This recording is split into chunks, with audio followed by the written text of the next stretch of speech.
troisième et dernière partie de notre émission. Mes trois invités sont avec moi, Maître Momonougui. Vous étiez en train d'aborder la question de l'industrialisation, et avec comme élément de base le respect des impératifs climatiques, etc., etc. Oui, j'étais en train d'indiquer que le modèle de développement tel qu'on le voit, qui est le modèle dominant, on vit dans un monde réel, pas dans un monde abstrait, qui est le modèle occidental, qui est le modèle qu'on a imposé partout, a également des conséquences sur la préexistence ou l'existence de nos sociétés telles qu'elles sont. C'est ça. Lorsque vous allez faire du déboisement, il y a des arbres sacrés, il y a des forêts sacrées, il y a des écosystèmes sacrés, il y a des lacs souvent sacrés. C'est important. Lorsque vous allez chercher le cobalt, vous creusez, vous cherchez de l'or, vous forez, vous détruisez beaucoup de choses qui sont essentielles et vitales à l'existence des populations sur place. Donc le problème en réalité, c'est de pouvoir proposer en tant qu'Africains une solution dans le monde, mais qui soit une solution qui soit adaptée à ce que nous sommes. Que ce soit d'un point de vue du régime politique, de la démocratie, du système politique, de l'éducation, de la vision économique aussi. Oui. Est-ce que forcément nous sommes obligés, par exemple, on nous parle beaucoup, c'est un sujet qui m'a toujours passionné, du travail des enfants, qu'il ne faut pas que les enfants travaillent. Est-ce que l'enfant qui apprend à travailler avec ses parents très tôt en Afrique, à aller sur les marchés, n'est pas plus réactif après, dans sa vie, plus rapidement autonome quand il commence à avoir des valeurs telles que celles du travail? Est-ce que nous sommes obligés de recopier bêtement tout ce qui a été fait avant? Alors, il faut créer des opportunités en Afrique. Évidemment que s'il n'y a pas d'opportunités, tout le monde va vouloir s'en aller, mais les opportunités doivent être des opportunités aussi adaptées à nos réalités, que ce soit d'un point de vue des salaires, que ce soit d'un point de vue du pouvoir d'achat. Donc, toutes ces questions sont très larges, mais nécessitent simplement à chaque fois d'avoir une vision réelle. Le dernier exemple que je prendrai, c'est celui du Covid. Rapidement. Pendant le Covid, on a dit à tout le monde, confinement, confinement. Il y a des États africains qui ont fait des confinements, d'autres ne l'ont pas fait. Comment on pouvait confiner des gens qui n'ont pas, par exemple, du frigo, avec des problèmes d'électricité des fois qui font qu'ils ne peuvent pas conserver de la nourriture et qui parfois sont obligés d'aller travailler pour nourrir leur famille? Vous voyez que toutes ces solutions qui viennent du monde sont pour la plupart du temps inadaptées à l'Afrique. Oui. Voilà. Et donc, c'est l'importation des modèles, des modèles étrangers. Mais quand voilà. vous avez fini de dire ça, approfondissons la réflexion. Est-ce qu'aujourd'hui, dans le monde globalisé d'aujourd'hui, dominé par l'économie libérale, est-ce qu'il est encore possible, c'est la question centrale, et j'espère que c'est encore possible, que l'Afrique réinvente son propre modèle, tout en restant une partie impliquée dans le monde, notamment dans les échanges internationaux? Pour moi, l'Afrique a déjà réinventé son modèle, mais les gens ne se rendent pas compte. La première chose, c'est sur le plan social. Vous savez qu'ici, nous sommes de plus en plus dans l'automatisation du travail. C'est-à-dire ne pas embaucher les salariés pour les remplacer par les machines.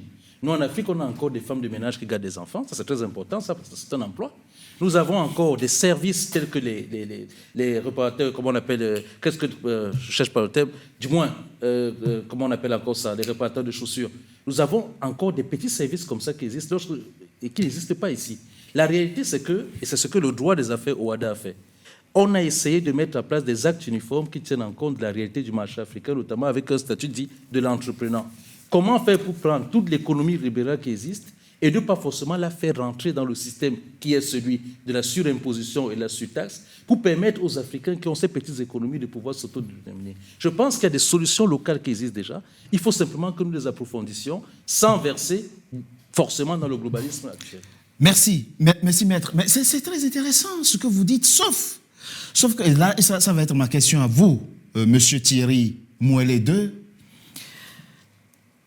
Ces 30 dernières années, les rapports interindividuels et sociaux se sont tellement monétarisés sur le continent qu'avant, on respectait les gens parce qu'ils sont âgés, parce qu'ils ont le savoir, la sagesse. Aujourd'hui, on s'en fout, excusez-moi l'expression, on respecte seulement celui qui a l'argent. L'argent a pris le dessus sur tout. On n'a plus de respect pour nos aînés quand ils ne sont pas riches. Un exemple concret. Dans nos grandes villes, dans nos grands centres urbains, qui ont connu les zones rurales, vous avez des associations de ressortissants de telle région, de tel village. Vous voyez de quoi je parle? Avant, les réunions se faisaient dans la maison du plus ancien, de celui qui est arrivé le premier.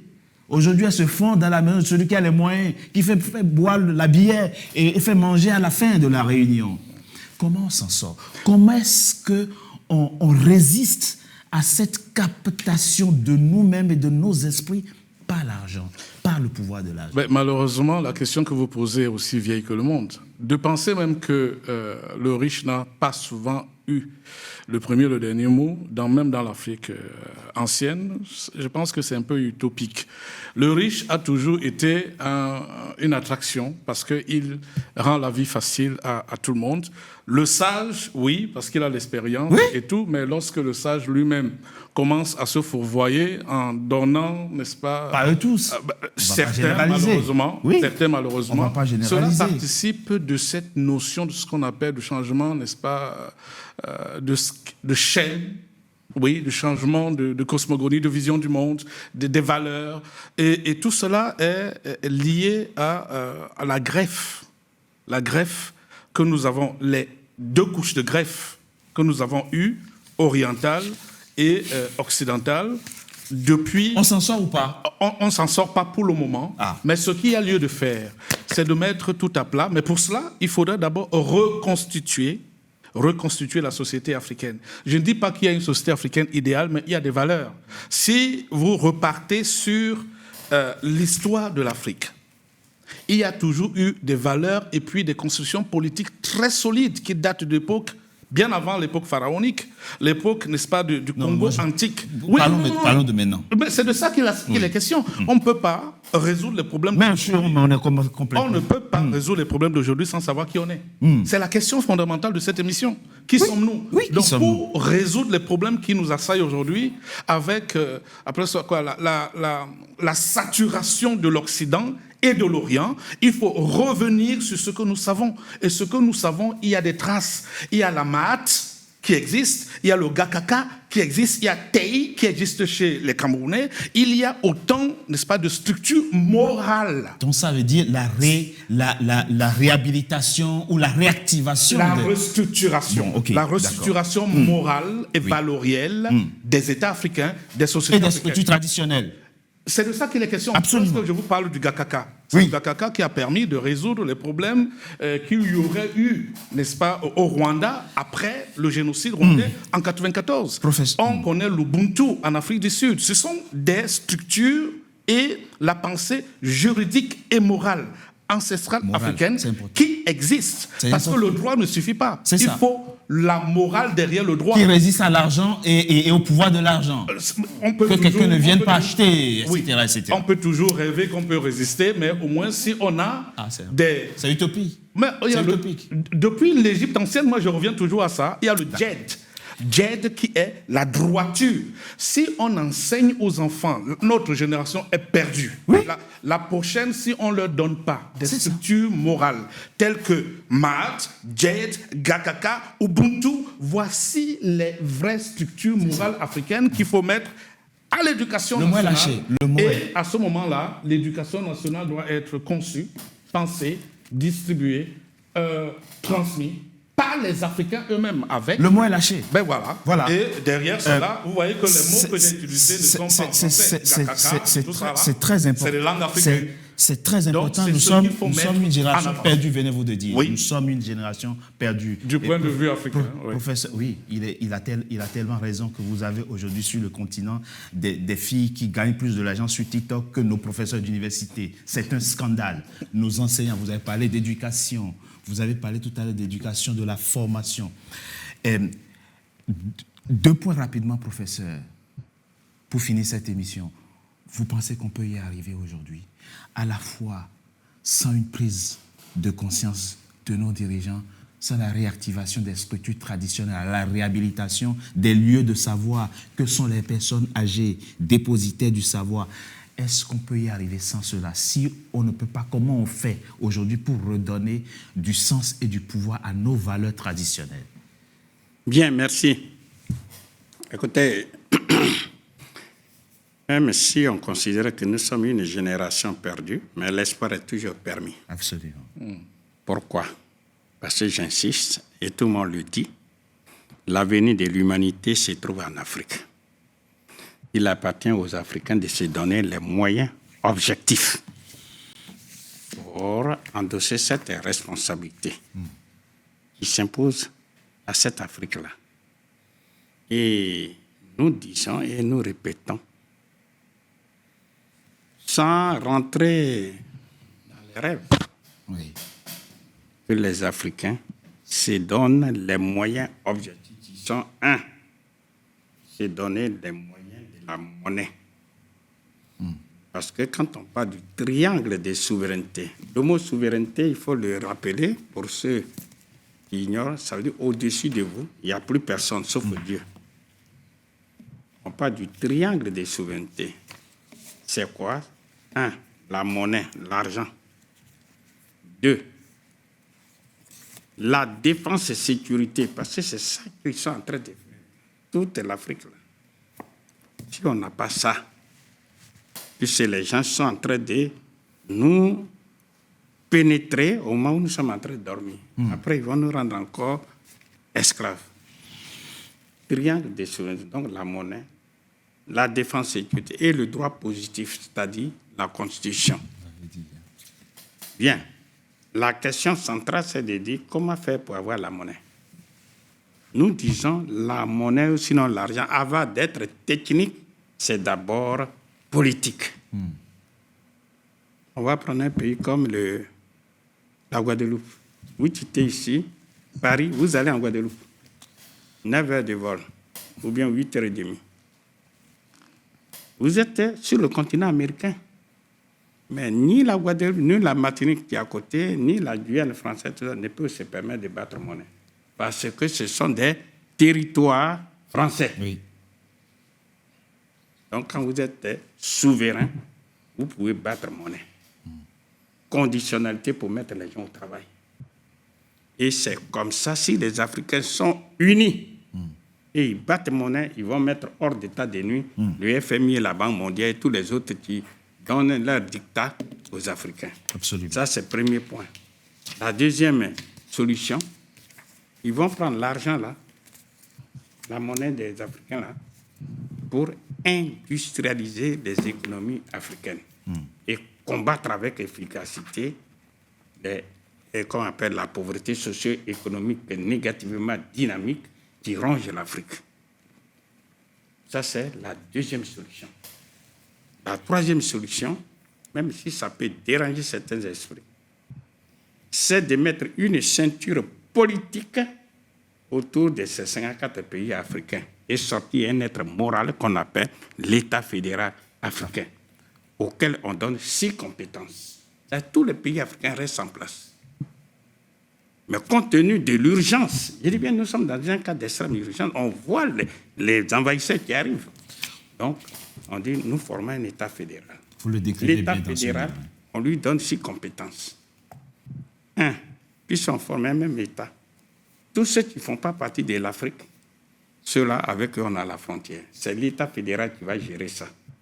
Deuxièmement, quand vous êtes ici, vous écrivez aux États-Unis d'Amérique. Vous n'achetez pas 50 thèmes. Vous achetez un seul thème. Donc, les PTT sont gérés par l'État fédéral. Troisième compétence, c'est ce qu'on appelle la diplomatie. La diplomatie, c'est-à-dire le ministère des Affaires étrangères. Quand vous dites, je m'en vais à l'ambassade des États-Unis, vous n'allez pas dans 50 États. Et dans 50 ambassades, vous allez dans une seule ambassade. Donc, la politique étrangère est gérée par l'État fédéral africain. Nous, c'est ce que nous appelons les 3 compétences naturelles, auxquelles s'ajoute la monnaie unique africaine. Ça fait 4. Qui est au service des Africains. On n'a pas le temps, je ne vais pas développer. Et ça, cette monnaie unique africaine, comme on le voit, le dollar américain, qui sillonne, qui est utilisé par 50 États africains et américains, alors qu'ils ont commencé à 13. Bref, tout comme le yuan, qui est la monnaie unique de la Chine, utilisée par 1,4 milliard de Chinois.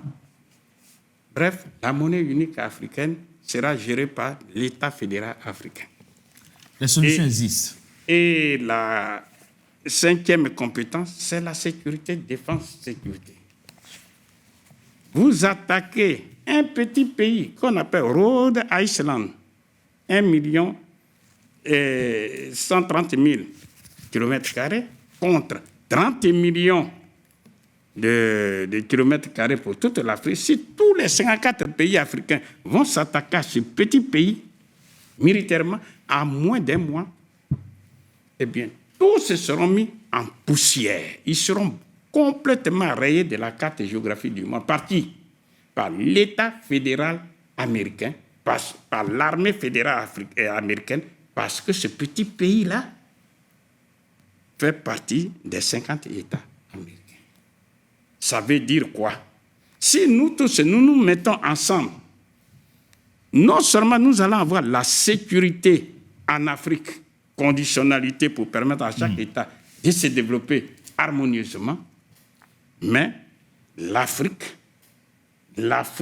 j'insiste sur, à moyen terme, va même reprendre la direction du monde. Parce que tout ce qu'il faut pour créer les armes les plus puissantes, tout ça, l'uranium, tout ça se trouve en Afrique.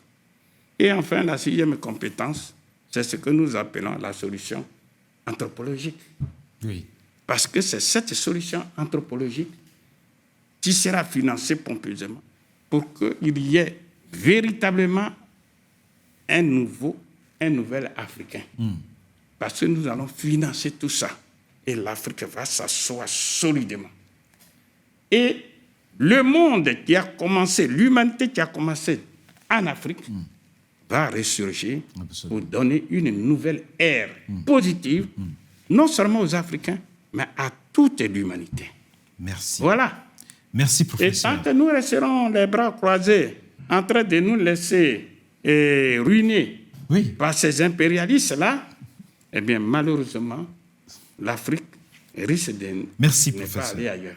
Merci. Voilà.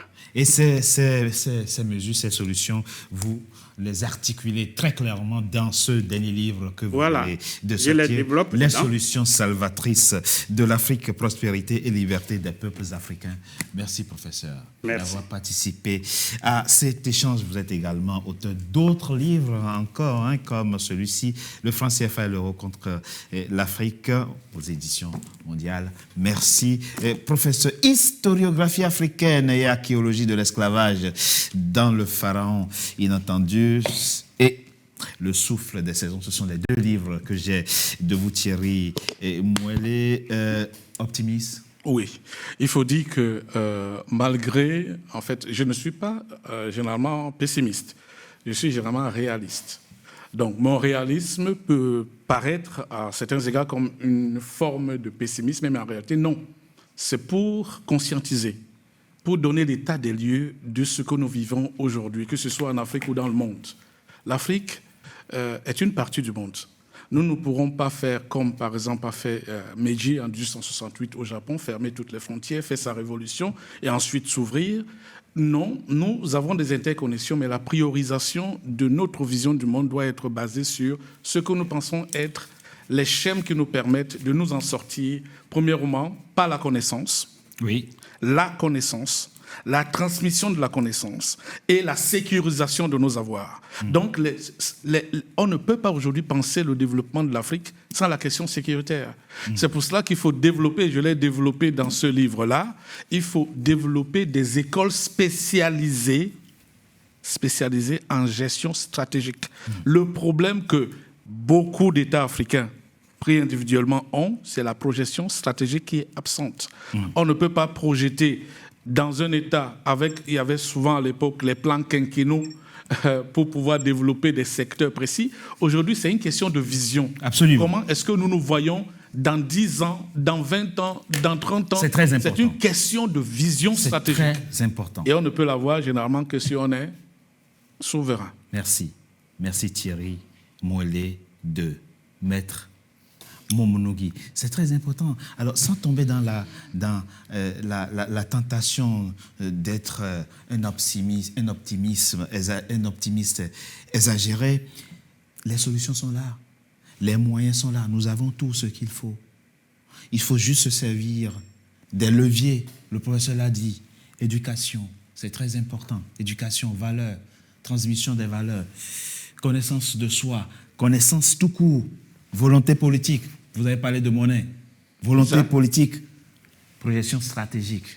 Qu'est-ce que vous ajoutez, maître? Je dirais en 3 choses que je suis afro-optimiste. Tout d'abord parce qu'on a de la jeunesse. Oui, La jeunesse n'est pas 60% rien. de la population au moins de 24 ans. Parce que d'un point de vue cosmique, nous sommes dans une nouvelle ère du Verseau. C'est vrai. Et parce que nous avons un rééquilibrage géopolitique comme on n'a jamais eu avant. C'est vrai aussi. Et je voulais terminer en disant à tous les Africains qui nous écoutent ou à tous les diasporas, à tout le monde, qu'un proverbe africain dit que le soleil ne fait pas bouillir la marmite.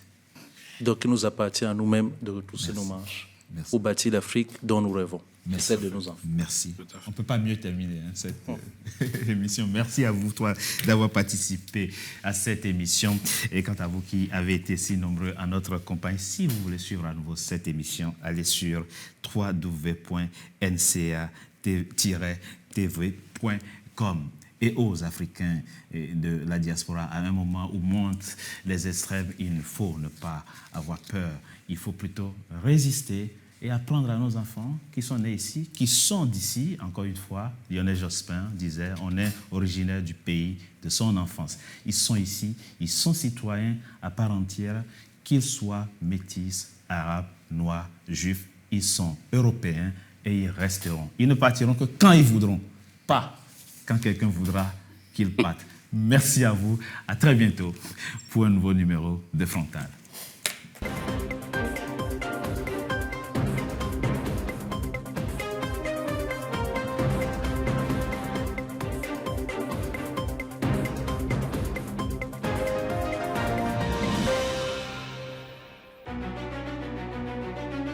Les ressources naturelles sont toujours restées le moteur des grandes économies émergentes. Bienvenue en RDC, un pays doté de riches gisements de cuivre, de cobalt, d'étain, de tantale, d'or, de diamants, de lithium, de nickel et de plusieurs terres rares au monde. Nos ressources naturelles sont au cœur des objectifs de développement durable et sont indispensables dans la transition énergétique qui doit permettre à la planète de basculer vers l'énergie propre. Alors que le monde en profite, nos populations devraient également en profiter pour un avenir meilleur et prospère. La collaboration et la coopération pour le développement et la croissance mutuelle sont la voie à suivre pour fournir des infrastructures de base et élever le statut socio-économique de notre peuple. La RDC accueille les investissements du monde entier. L'agence de pilotage, de coordination et de suivi des conventions de collaboration signées entre la République démocratique du Congo et ses partenaires privés, l'APCSC en sigle, est un instrument très stratégique. C'est en fait le bras ouvrier pour le développement intégré de notre pays. Les gestionnaires des ressources naturelles font leur travail d'une part, et les gestionnaires des infrastructures présentent des états de besoin de l'autre part. Maintenant, il faut un trait d'union qui connecte le besoin au potentiel. C'est ça la PCSC. Fidèle à la vision chère au chef de l'État, celle de développer la RDC en lui dotant des infrastructures de base grâce à ses ressources naturelles, notre détermination, c'est de voir un Congo industrialisé, un Congo développé, un Congo où on peut se déplacer, un Congo où on peut imaginer l'inimaginable. Donc, si vous envisagez un investissement important pour des perspectives mutuellement bénéfiques, contactez-nous. APCSC souhaite la bienvenue au monde en RDC et à son tour fait du monde de la RDC une économie florissante, prospère et inclusive.